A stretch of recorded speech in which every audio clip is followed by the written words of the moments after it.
Hello viewers, this is your SSK and today we have an interesting story from Chandamama and the name of the story is The Brahman Thief. King Bhoja was in the habit of spending large amounts of money by way of gifts of pandits and poets. The minister was anxious to curtail this expenditure somehow. He could not very well to go to king and say, "Sir, you cannot spend so much money on these poets and pandits. If you do so, our treasury will be empty." It would only make the king wild with anger.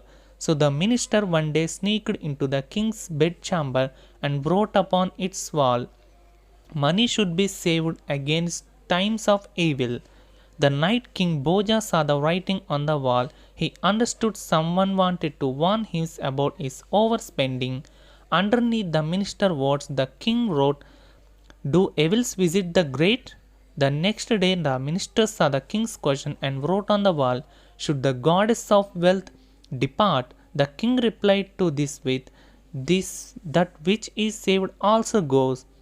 That very night, a poor Brahman entered King Bhoja's bedchamber with the intention of stealing something and hid behind the curtains. This man was quite cultured.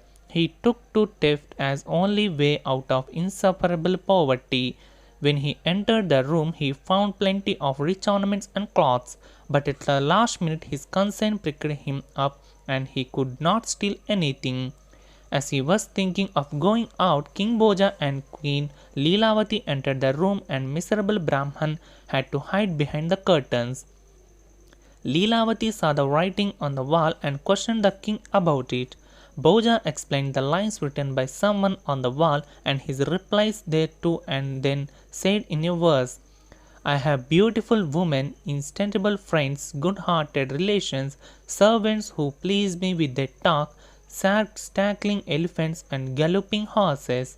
Hearing the king brag on in this vein, the Brahman behind the curtains got furious and completed what Bhoja was saying. "Once you close your eyes forever, there is exactly nothing."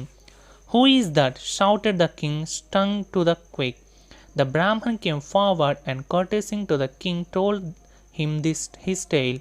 Bhoja pitied the man and gave him plenty of ornaments and cloths so that the Brahman was saved from poverty.